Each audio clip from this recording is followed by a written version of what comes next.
Hi, everybody, and welcome to Al's Authors podcast. And I want to welcome Barbara Drake-Vera. I'm so excited to have you here and also excited to see Marianne again. Welcome.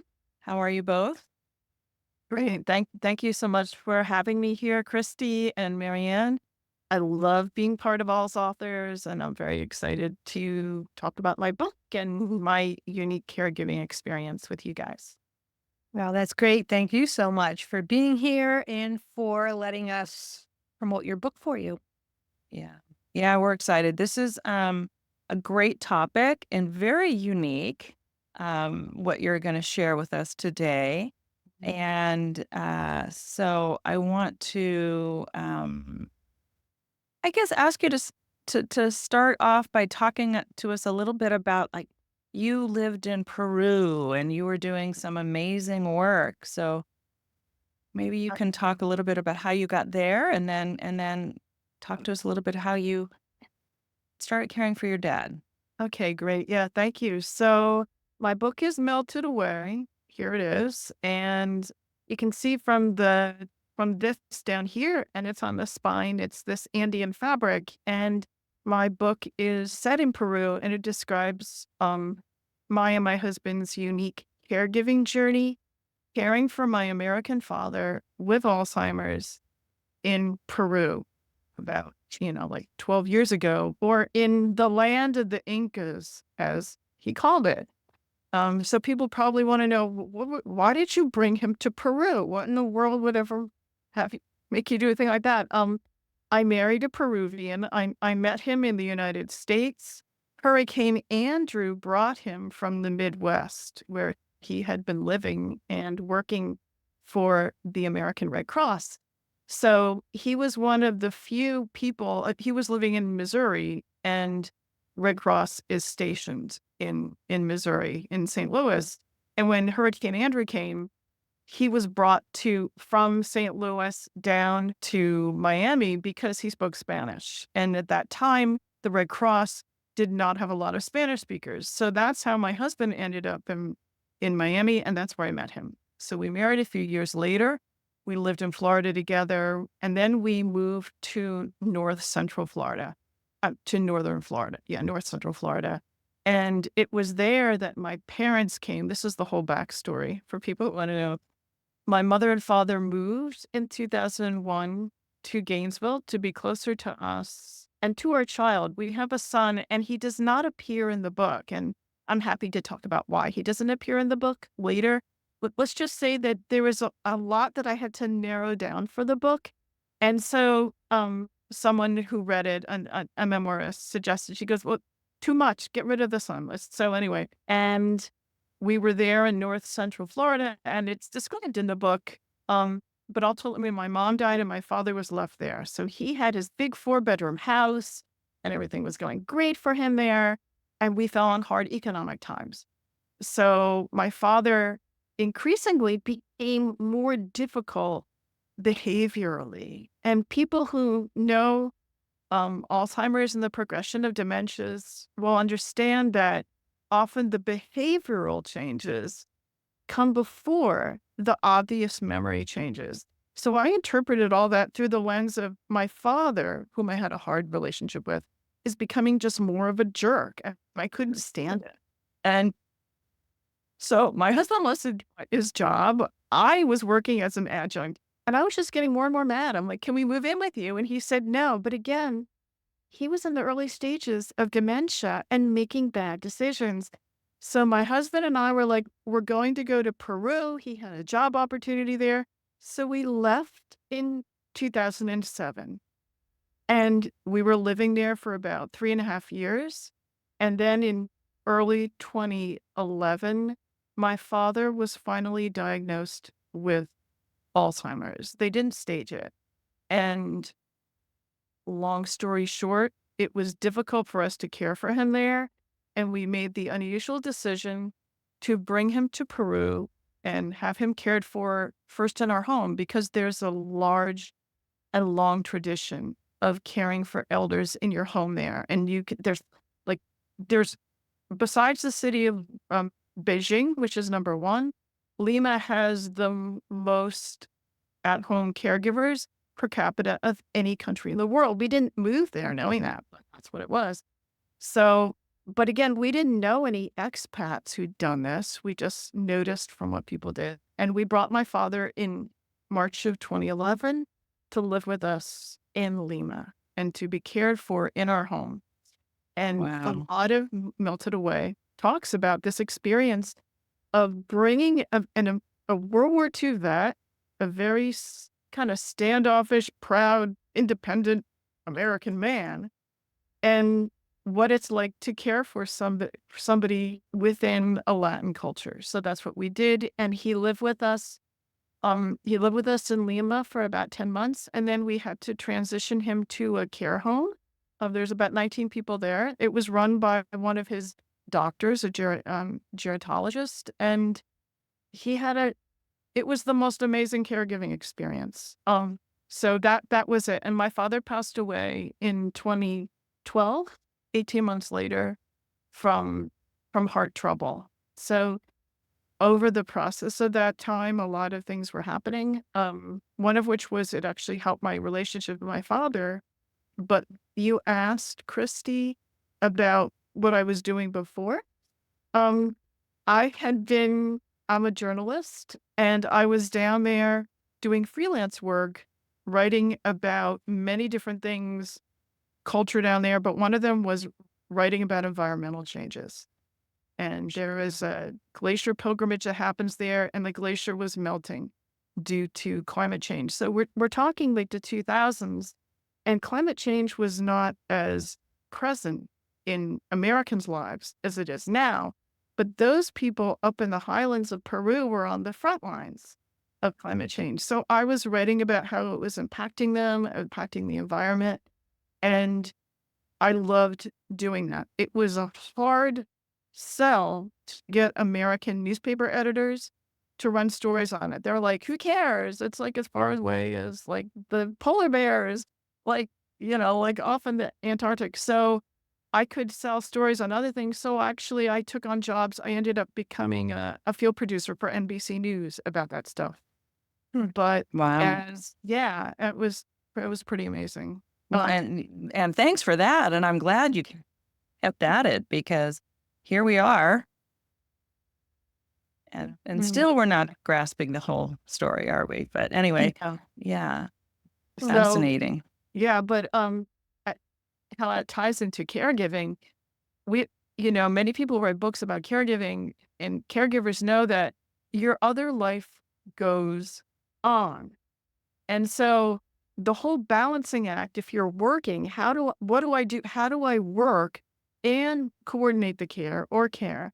Part of what I had to do is I had to stop reporting on events in the Andes. I just couldn't go running up to the Andes while my dad was, like kind of in free fall, even though we had people caring for him in the house. We did that. So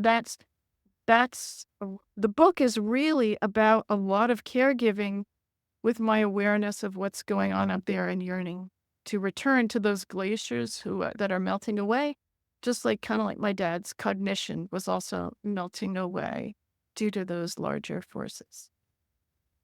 Sure. Yeah, absolutely. Yeah, those are amazing connotations.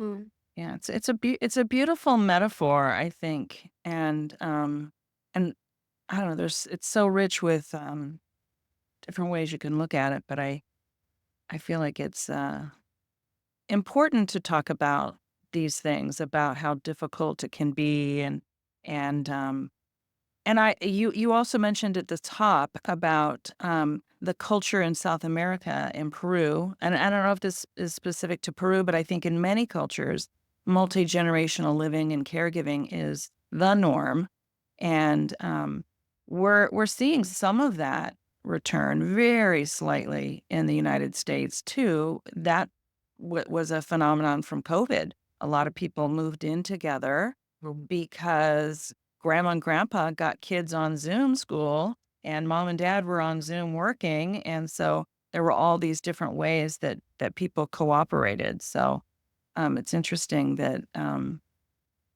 you were already in a place where that's embedded in the culture. So that's interesting. Absolutely, Christy. I mean, having your elders in your house is the norm throughout South America. Of course, the burden falls a lot to women. I mean, women take on a lot of things, so that's really true. But the other thing was, it was very normal to go into someone's house and there's an elder in the back room, like in these, like, and they're often like brought in. There was even an Italian restaurant. This lovely man in Lima, at an Italian restaurant. Oh my God, he was such a good cook. But his mom with Alzheimer's she was a fixture, and he would turn on the television and she would just like watch television, and he would cook up these amazing meals. So you mentioned like bringing throughout Latin America. I just found in general in Latin America that it was much more acknowledged of having to care for elders in whatever they had, not just dementia, anything. And this reality was just sort of reflected. I mean, I would talk to people at work and they're like, oh, yeah, yeah, yeah, like my aunt or my husband's father, he's living with us. Whereas in the United States, I have still found that um, people are quieter about their caregiving. I mean, you can work with people you might not know for years that they are caring for a mother or somebody with dementia. And I guess I'd say there's stigma attached to it here. Like, and so that was a difference that I found was both the culture, it was much more in the norm. I could talk about it really freely. Here to find the people I could talk about it, I had to like join a group like, like the Alzheimer's Association or yeah, it was much more like that. Yeah, yeah. Mm. Um, one of the groups I work with, Whole Care Network, who hosts our podcast, by the way. I know Uh, your network. yeah, so we have a group there that is targeted to talk to employers about caregiving, and that's one of the things. And people are afraid sometimes. People don't identify at work that they're caregivers. In some ways, it's stigma, but in some ways, it's more about I don't want my employers to know because then I might be at risk for not getting promoted, not getting, being micromanaged because I'm making too many phone calls or I'm taking too many days away or half days or things like that. And people, that's changing ever so slightly, like a glacier. But that's exactly what we're addressing is that very thing. And I think when it's embedded in a culture, then, of course, workplaces are part of the Mhm. culture. I think and you mentioned somebody who had a mother who was at the restaurant, and I have a friend here in my area that I know whose mother had Alzheimer's, and she had started a very popular restaurant here. And when she could no longer cook, was there every night still. She had her table. Everybody knew her. Everybody Interesting. said hello to her. So Interesting. Yeah. there are things we can do. Right. Yeah, like integrating people, but of course, everybody with dementia is different, and some people can Right. be integrated. So like that's it. But when you see someone else doing something like that, I think it empowers others. Maybe even just like a boss saying, "I have to go care for my mother" or something like that. I mean, Yeah. the culture is because it's top down. Yeah. So, I remember when I was working. I mean, you can even find this out about leaders. Like I was a volunteer with the Alzheimer's Association in Florida for 3 years, and one of the things that I found out from leadership at the Alzheimer's Association was we were able to get the governor on board with a lot of things like training for law enforcement because the governor's mother had Alzheimer's, right? So he didn't talk about this, but that kind of awareness can trickle down and really make an impact on things.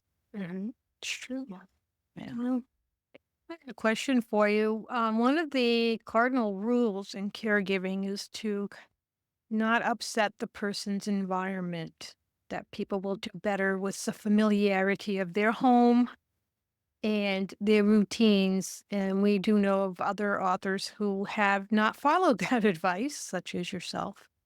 And what did you experience from that? I mean, how did he react to his change? I mean, it was a huge change in environment for him, obviously. Had he ever been to Peru or out of the country before? What was his reaction to the whole thing? Okay, great. Thank you. That's a really good question, Marianne. Undoubtedly, bringing my father to Peru was a really big unknown. He really wanted to stay in his house, although he would not let us live with him, right? So he ultimately had to move somewhere, and we knew that we could care for him best and do the best job. But there was a really rough initial period. There's a big chapter in the book called 40 Days. This Mhm. is the chapter that caregivers will like, because it's when you're in those first months in the trenches and you're like, what am I doing? My dad did not respond well to it initially. He became worse, and the violence came out in my father initially. But it was also my father's initial trauma wasn't just taking him to Peru. My father had not been treated for Alzheimer's. Nothing in his life, in his old life, had changed. There had been no accommodations. There had been no interventions.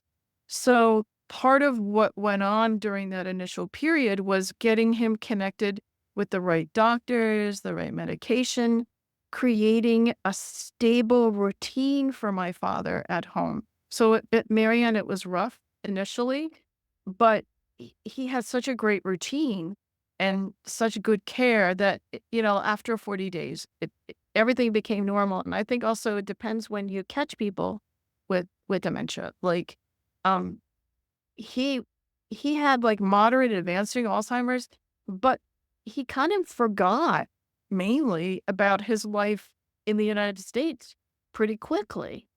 And he knew he was in Peru, and he would be like, "Okay, so my insurance is paying for this." Yeah, and I'm thinking, "No, it's not." But yeah, fine, fine. Um, so his world became his room, and his nurses caring for him. So in some ways, he wasn't sightseeing. He wasn't going to Machu Picchu or anything. His room became his little room and everything. And that regularity was what sustained him.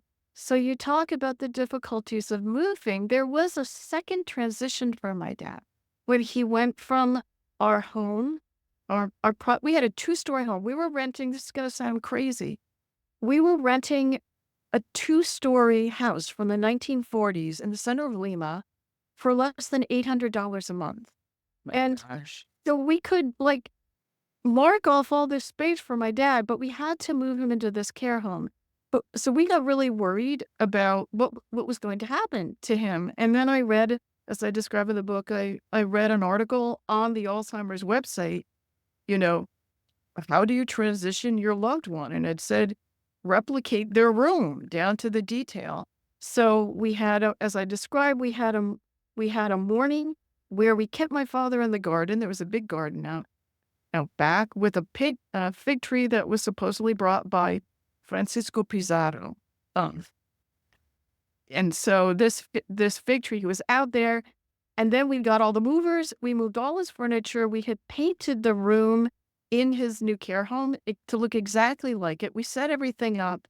So we replicated it down to the T, and then we just said, "Hey, Dad, we're going to the doctors." He went, "All right." He got in the cab with his aides, and we went there, and he was in this brand new place. So I go up the stairs. Again, he was at a stage where I don't think someone with early dementia would have been fooled, right?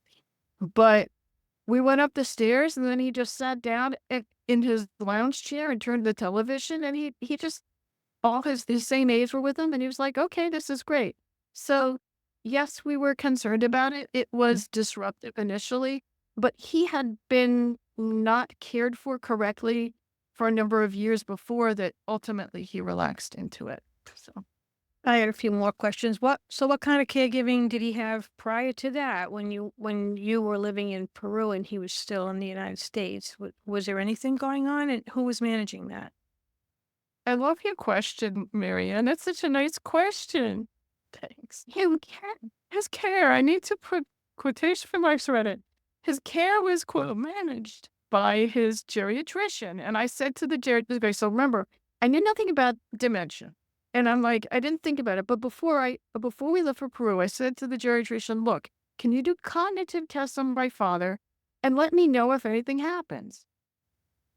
The geriatrician it was just like quick in, quick out, you know. And my father, he was smart. Like people can be in the early stages of dementia. Mhm. So, as I describe in the book, he wrote down the answers to the questions that the geriatrician asked him. The geriatrician always asked him the same thing, like, what's your name? Where do you live? Who's the president? And I found this list of answers in his briefcase when I came to kind of clean up. And it wrote like Barack Obama, like, and I'm like, what could these be? And then I realized these were the questions. And so he would go through the questions and then he would always tell my dad, "You're my best patient," and like usher him out because, they just want their money, obviously. So Mhm. no, Marianne, no one was overseeing him. And I was that clueless person who did not push, right? Um, Nobody was overseeing him. And we had neighbors who would like look in on him. But again, I had a bad relationship with my dad. And so it wasn't like I was like, I would go visit him like maybe once a year, but I didn't catch it. No one was looking at it. I am the poster child of how to not care for an elder who would be vulnerable to getting dementia. So there was nobody there. The only way my dad got diagnosed was when he had to go for rehab and stayed for a couple months. He'd gotten a UTI. It was the staff at the rehabilitation center that did all kinds of tests on him, and then they were like, something's off. That was when he got diagnosed. His geriatrician never acknowledged it. And by that time, he stayed in that rest home for a while, but at one they were understaffed, and my dad even ran away for about 4 hours from the place. So he didn't he did not get good care at all, and that was all part of, why we decided we're gonna bring him to Peru for quality hands-on care, and we're just going to accept the initial rough part of the journey. So that answered the question, Marianne? Yeah, that's just like really interesting because I had the same experience with my stepfather, and then also like what you had said earlier was, he was difficult and he got more difficult, and you just thought he was being a PIA, and that's exactly of Fred. And then when I tried to get him diagnosed, I think the doctor was reluctant to go there. He didn't want to go there because he liked my parents. He liked them Mm. very much, and they liked him. And so that was a problem. So we had to get another doctor. So if people who listen to the podcast have heard my story and my advice that, yes, you do have permission Yes. to fire the doctor and to find Interesting. help elsewhere if you're not getting the answers you need. So that's, yeah, that we share that in common. And the other question I have for you, because you said he was under the illusion that um, his insurance was paying for his care. And obviously that couldn't have been because I don't think Medicare covers any care in South America. And Yeah, no. how, Yeah. how did you work that out? Yeah, so I've been asked about, how did the money work?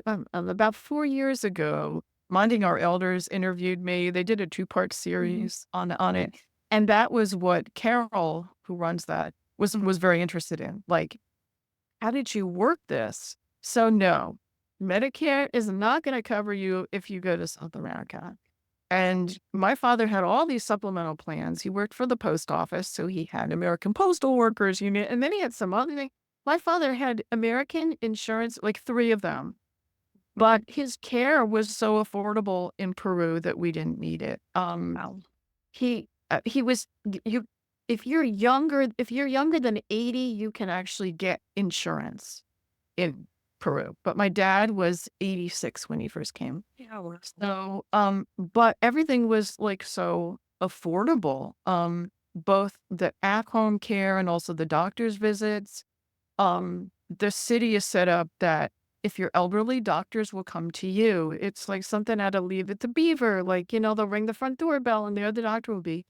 Those visits would cost between the equivalent of the United States, US dollars, like 70 US dollars and $80. And there's the doctor. And then they even did like neurological tests there. I get a blood drawn in the house. But all told, both the cost for his two nurses aides and the doctors, it worked out to being like about $1,500 a month. And my father had a pension from the postal workers union, so it worked. So monetarily it worked, but it was also it was really good for um dementia, caring for someone with dementia, because he didn't have to leave for his care. It was all done there, and any caregiver knows how hard it is to sometimes just get somebody dressed and out the door. This can be Yes. like the big accomplishment of your day.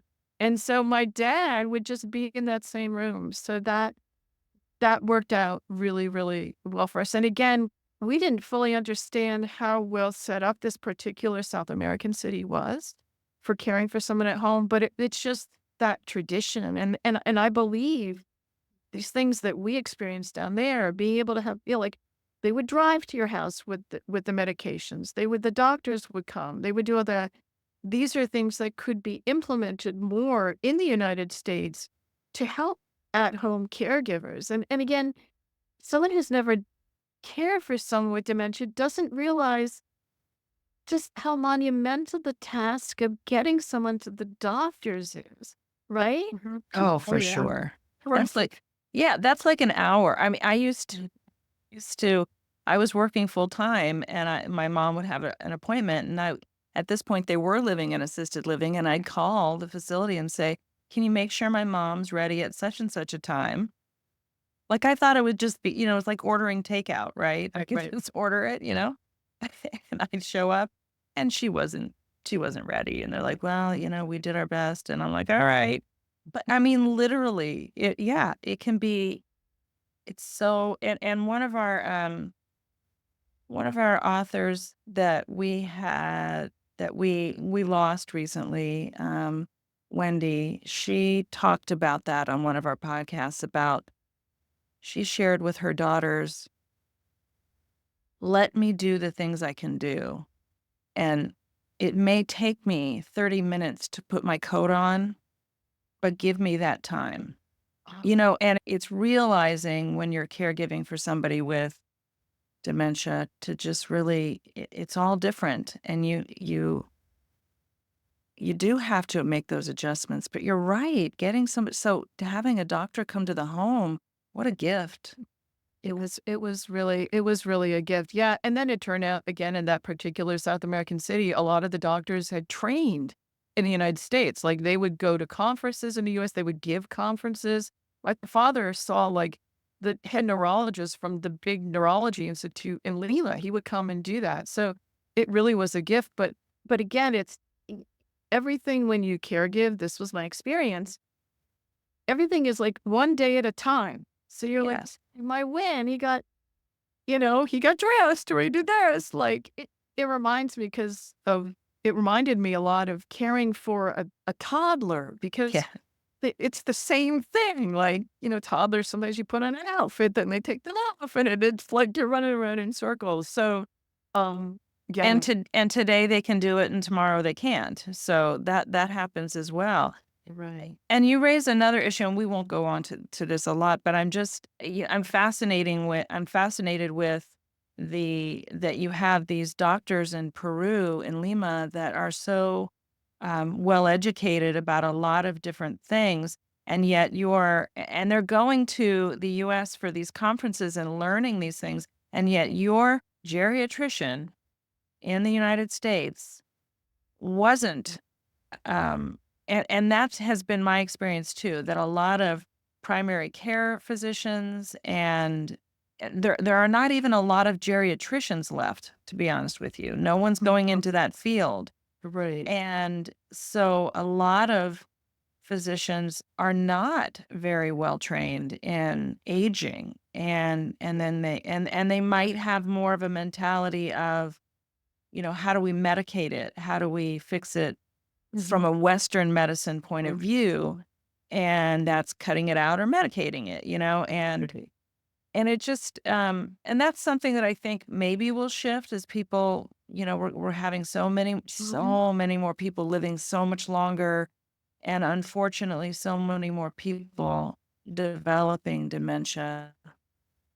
It's a crisis point I think we're coming to, but it's yeah, it's fascinating, isn't it? So I don't have a question there. It was a comment, but No, I no, found that really I interesting that you were thank talking about it. yeah, thank you for bringing that up, Christy. Honestly, I was enraged at my father's, geriatrician. I was really enraged at Mhm. him. Sure. But when you're caregiving, like the American in you was like, I'm gonna sue him because he didn't say anything. And then, like he actually owned the rehab center where my dad ran away and like all that.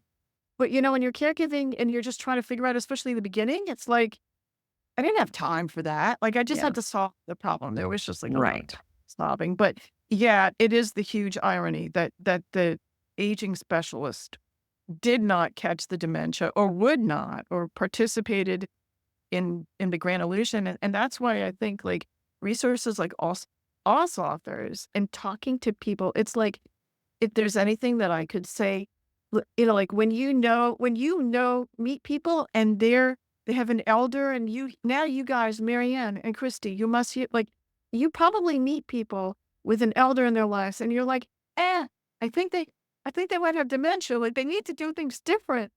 And then like, please listen to me. But we are so conditioned in the US to listen to the doctors. And yet dementia is so complex and the solutions require such a rearrangement of lives that often the doctors, they're like, I don't know, like Mr. Drake, my father, there he's coming up with the right answers for these questions. He quote doesn't have dementia. And Right. I'm like, it's reading off a cheat sheet. Yes, yes. Mhm. Yes. Yeah, it can be very frustrating. And Now, people with Barbara, dementia they're very canny too, my stepfather was like that because I remember them asking the doctor, would say, do you know what day it is? And he'd say, I don't work. Why do I have to know that? And that was a good answer. I don't know. I don't work. Why do I know the day? You don't have to know. I mean, he was good at evading all those questions. What it evading and Marianne, the thing that I just heard you say was there was like a little bit of humor and like you're like, Exactly. how could Right. somebody with such a sassy comeback like be cognitively impaired? Like it's more like this yes. is kind of like a dad thing. Yeah.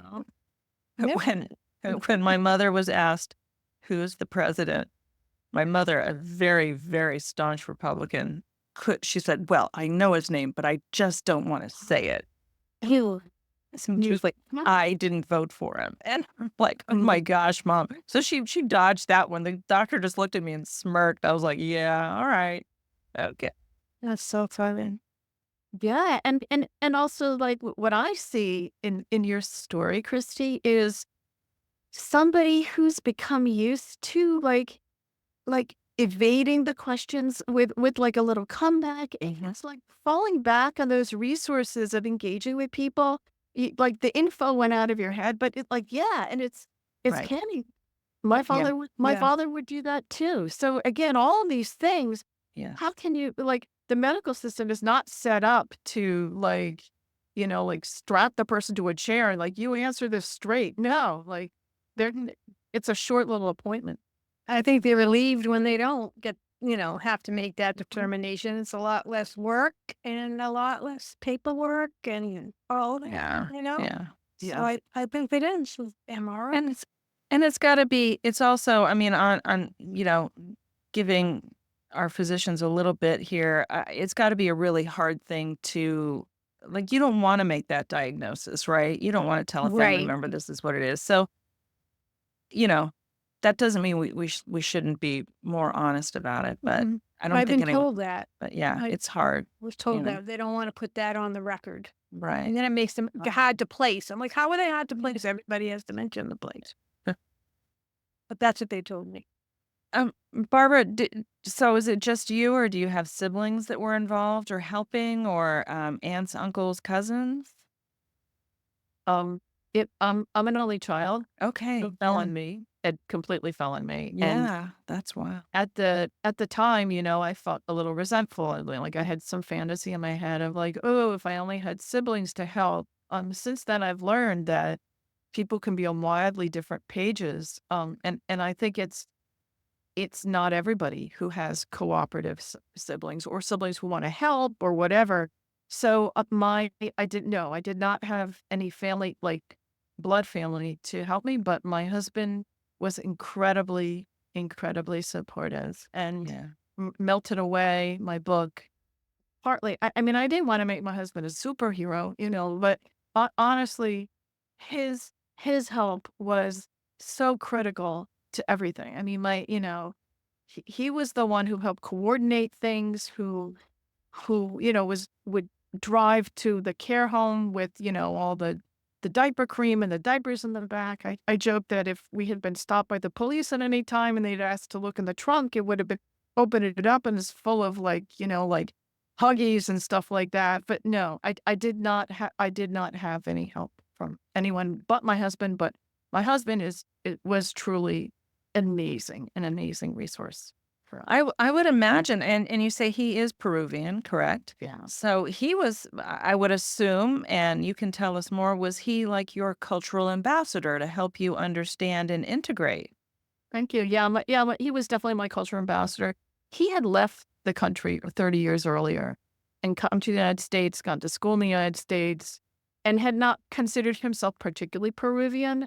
Um, but really, I did rely on him. And I would say for anybody who's ever thinking about maybe doing elder care in another country, you need to know the language, at least on some kind of intermediate level, but you do also need to understand the culture. That's really important. So he did help me understand a lot. But his going back was returning to Peru in 2007 for my husband was a really big transition for him too. He had remembered Peru. That Peru had um, a guerrilla movement, a terrorist movement called Shining Path, and most of us Americans we're not really aware of the culture of South America. It's like I don't know what's going on down there, but this was a really big thing. It was a Maoist terrorist movement. Started in the 70s, and by the early 80s, there were bombings, there were assassinations. It was very, very violent. And so my husband left during that time. He hadn't been targeted, but a lot of the economy of Peru just ground to a stop and your opportunities ground to a stop. So my husband, his uncle was a vice admiral in the Navy, and he got passage on a boat, a naval boat that came and it went to Galveston, Texas. So he went through the Panama Canal and then he got off in Louisiana and sold some Peruvian artifacts and launched his life here in the United States. He was like about 19 years old. So when we went back to Peru, we visited a little. And him living there, it was like a big period of acculturation. So he was getting to know his country again after he'd survived this 25 years of the war. But definitely my Wow. husband did help with the acclimatation and all that. Wow. I mean, my goodness, Barbara, you could write another book. That was fascinating just listening to that. That was amazing. I mean, that is incredibly fascinating. But yes, he was helpful to you and not even helpful, just like, Mhm. your point person, your person who got you through all of it. I think that's fantastic. Thank you. That's Thank you. fantastic. Yeah, and also it really helped with translation. You move anywhere you go in South America. I don't know if you guys have ever gone down there. Every country has like everyone's speaking Spanish except for Brazil, obviously, but they all have their own slang. So I would not understand a lot of the slang, and he would help me like know what people were saying. But one of the things is I would say that I was in my 40s at the time. If you had to learn another language in your 40s, just be prepared to make an idiot of yourself all the time. You have to have a really good sense of humor because I was always putting my foot in my mouth, saying ridiculous things, not understanding slang. I mean, I'm not going to go and tell you the things I said because you're recording it, but just let's say that I would try my best and maybe order things in restaurants, and I would end up saying a really bad word covered with cream sauce. And then, but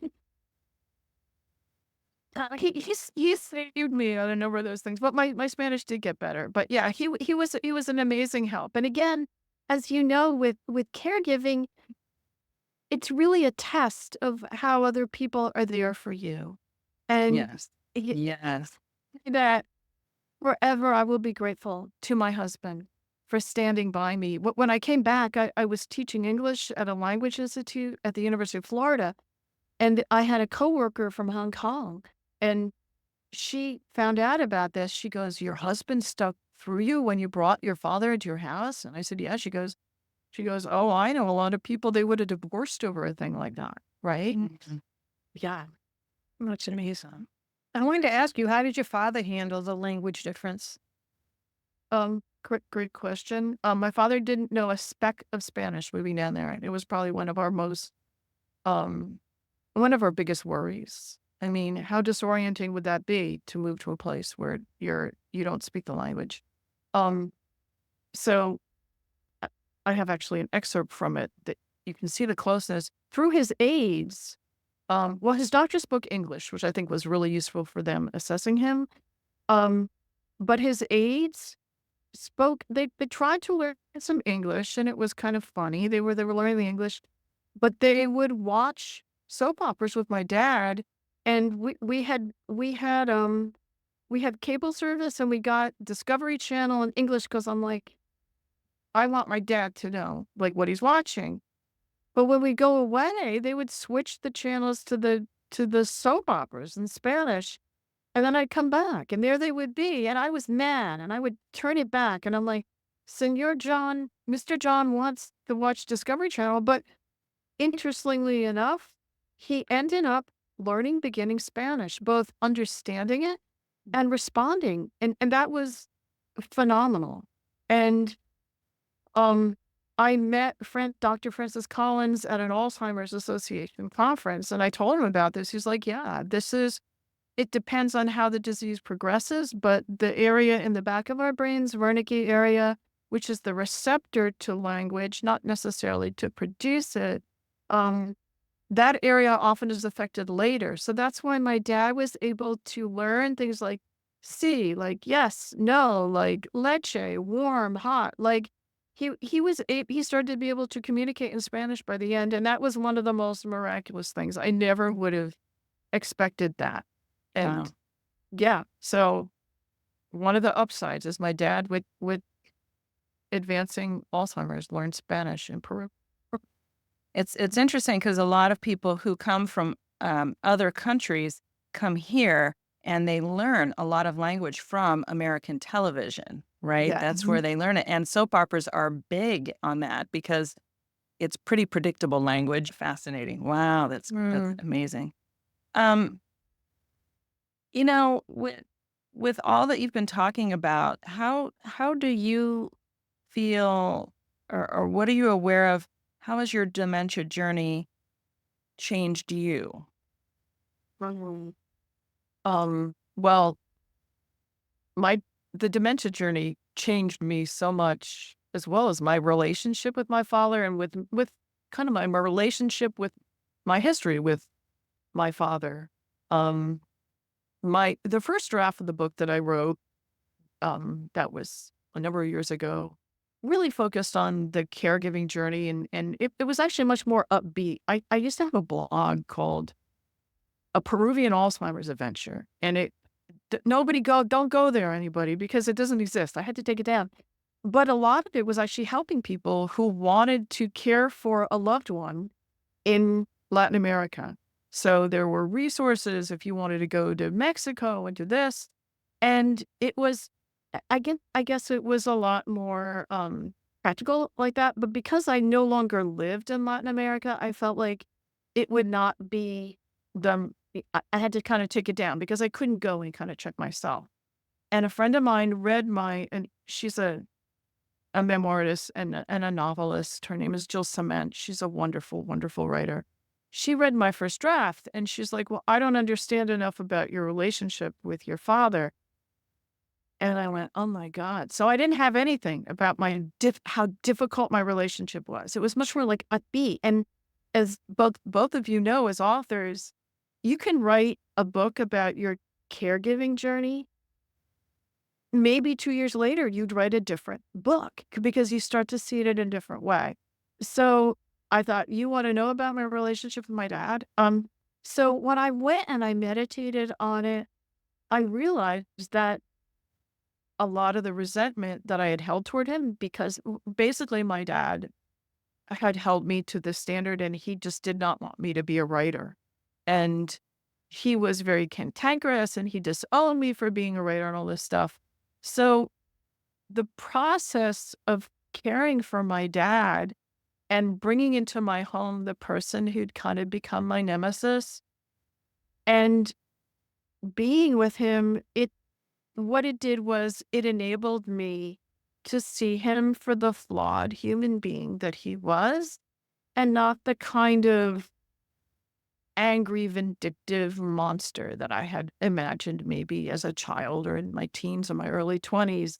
I saw him more for his vulnerabilities and the choice of deciding to care for somebody with whom I had a difficult relationship. That was a personal choice. I decided that. Um, and I think that decision and sticking with it and having the help in Peru enabled me to give up a lot of my resentments toward him. And again, I'm not saying that everybody who has a hard relationship with a parent has to become a caregiver. It's very individual, your decision. You might just put them in a caregiving home. There's no right answer for anyone. But for me, because I had all that hands-on help in the home, it it kind of freed me to be with him and not have to do all the hard physical labor of, and it enabled me to go back and revisit that relationship. You mentioned at one point, this was before we even started recording this, about how it's hard to refer to if someone is a loved one, if you had a hard relationship with them. I ultimately did connect with my early love for my dad. Oh, Um, no. Okay. yeah. I'm not gonna say I quote forgive him. Some people are amazing. They have like a spirit that enables them to like forgive, right? Um, I wouldn't say that I exactly forgave him for all the things that he did. I just wasn't haunted by it anymore. I was not haunted by it. And I knew that he had made decisions in his past with me. I disagreed with them. And when it was my chance, I decided to be compassionate. And that's why I believe it was transformative. And so again, I'm not saying everybody has to become hands-on caregivers or whatever, but I think that it can be an opportunity to reflect on a relationship, do things differently, and to come to terms with your past in a much different way. Mhm. So That's so beautiful, and you really I love how you say it wasn't maybe forgiveness, and we think that it's very black and white, right? I'm angry, I forgive them, but maybe it's just you chose compassion as much for yourself, I suspect, as for your dad, and you chose not to let stuff from the past be your present. And that's a big choice, and that's a difficult choice. But in hearing you talk about it, it sounds like it was a very, um, Mm. healthy and healing choice for yourself, and I totally agree with you, that's not how everybody has to do it, that's not a prescription, but what an interesting perspective. Mhm. So thank you for sharing that. What we've heard from many of the authors here is that that's one of the blessings of Alzheimer's or dementia is that the person has changed, and in many ways, you're able to repair your relationship because they're no longer who they once were. One of the authors, Susan Cummings, said in her 6-word memoir, she calls it "The Upside to Alzheimer's New Mother," because she never had a loving, caring relationship with her mother until her mother had Alzheimer's. And if she hadn't Interesting. stuck around for that, she wouldn't have had that. And she's not the only one. There's several. authors who have experienced that. So, I mean, it is encouraging to people who might be on the brink of making that decision to maybe look at the bright side or try anyway. Try and see if you can repair your relationship.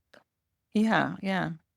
It is definitely a beautiful thing to think about. We heard this from Susan Davis also recently on that on our one of our more recent special events, and it's the same. It's a very similar tale of I was able to see her differently, and also she changed, and so it sounds that your dad, how did he change then in that regard? You know, in terms of being cantankerous, did he continue to be cantankerous? My dad, who was a self-absorbed, narcissistic jerk, was never such a nice person as when he was finally treated for Alzheimer's and cared for in Peru. All right? Okay. Wow. Who says, but like the best relationship with my dad. Like, okay, so obviously it was painful because I could see him like lose abilities and lose ability to understand. And of course, we're very, very scared about things. My dad really did transform. And part of that was also because he got the right care down there. If I had been on top of it in the United States, if I had listened to my friend who is a nurse who observed my father before we went to Peru, and she's like, Barbara, I don't think he's doing that well. And I'm like, he's fine. He's in his own home. Maybe I could have gotten the right care for him. But my father, when he was medicated, but he had all that great hands-on help. He had a very stable routine. Okay, I think routine's really important for people with dementia because there's so many unknowns they're grappling with. But the same thing, because of what we gave him, the care, it stabilized him. He had lots of love. His caregivers were really loving. And I don't initially I was like, why are these ladies so nice to him? Why are they holding his hand? Why are they stroking his arm?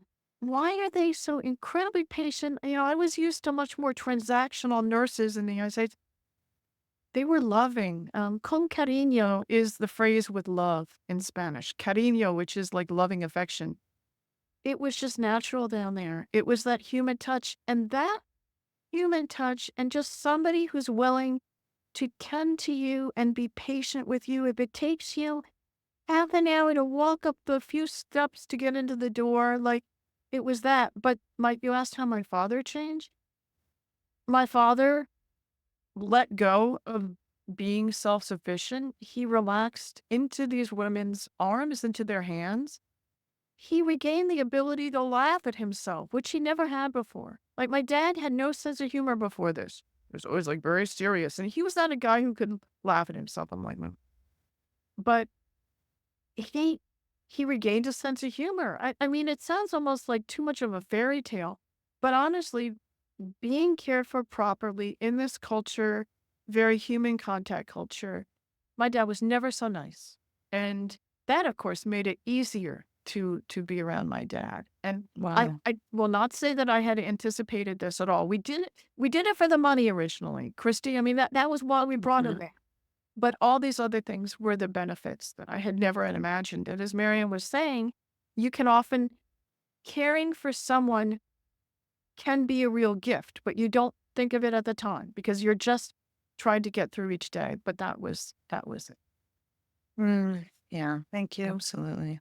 Did you come prepared to read something from your book? Yeah. Yeah, I did. I'm going to read a very short, it's a couple of paragraphs from the center of the book. You see, if I can get it up on the screen here. It's from a section of the book called On Even Keel. And this is a caregiving excerpt.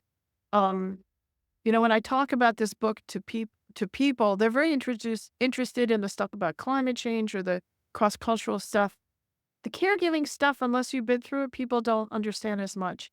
But this short excerpt comes from the section of the book when my dad has finally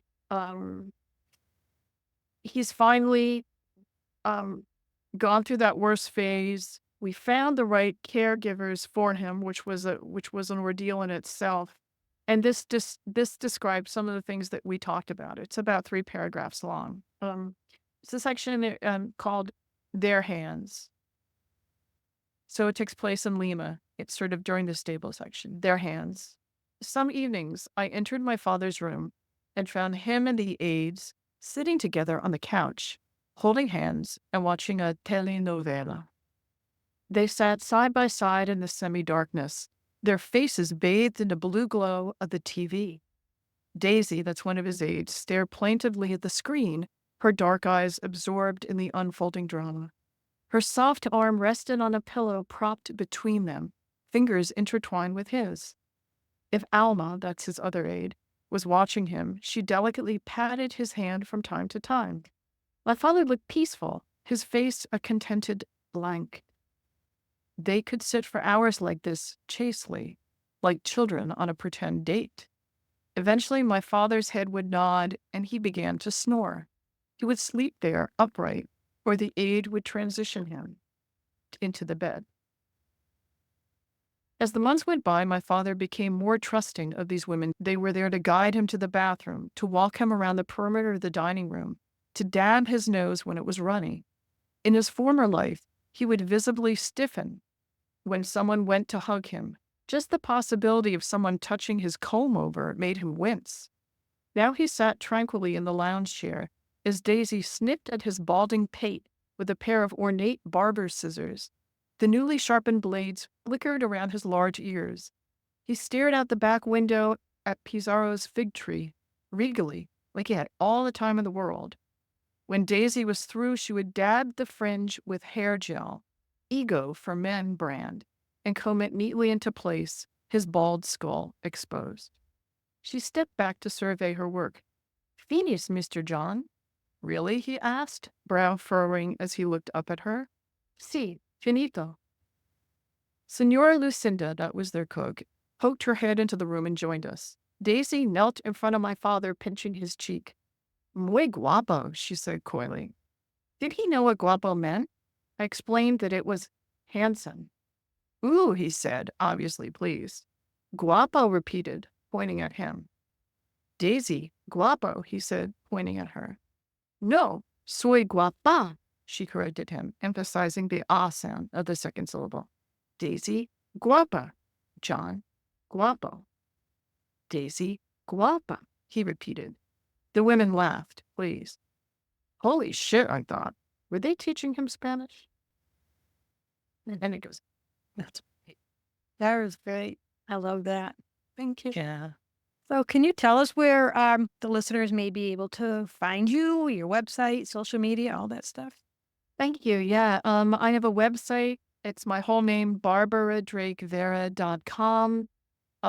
Has information about the book, links to the independent bookstores where I have signed copies. It's also available on Amazon, through bookshop.org. There's a local new bookstore, independent bookstore in my city of Gainesville called The Links, where I have signed copies. It's also available Barnes and Nobles at all those places.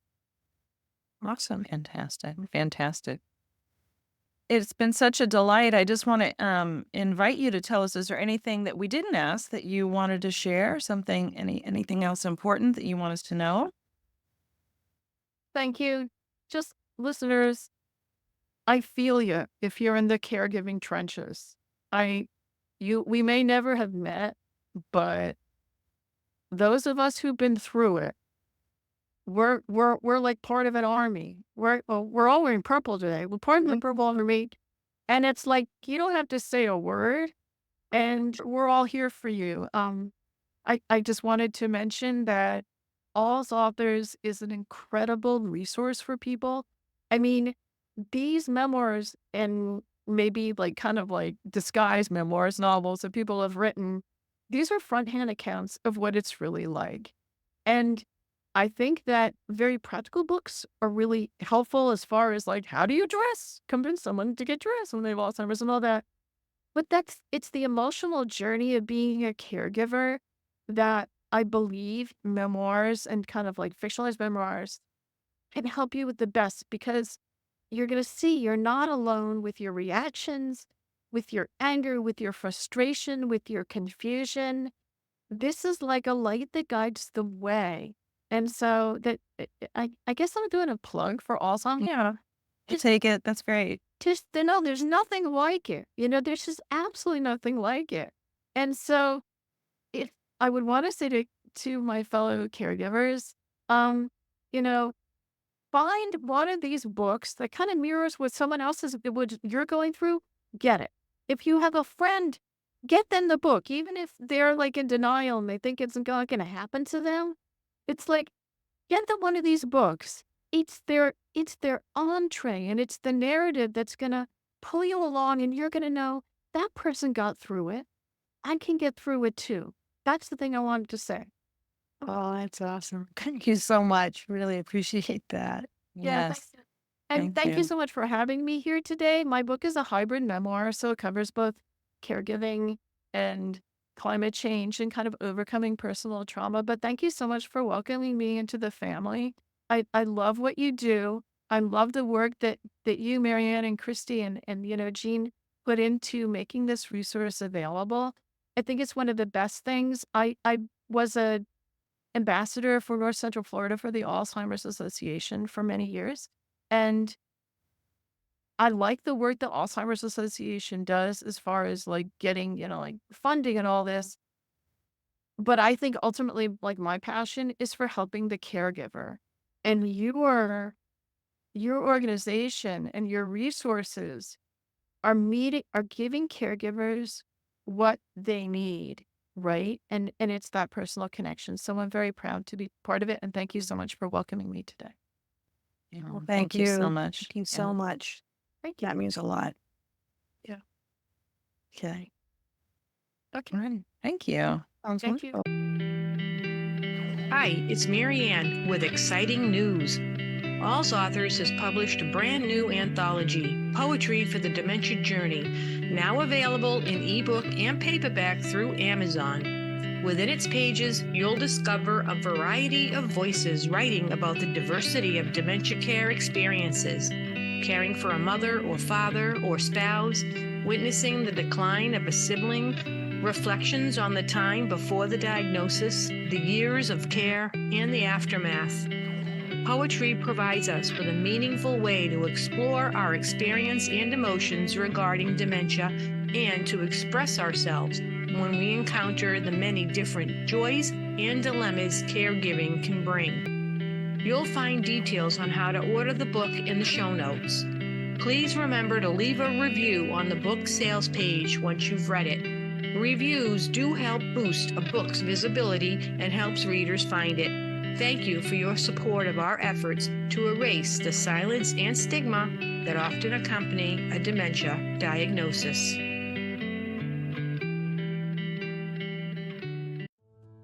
Caregiving is a challenge, whether your person has dementia or not.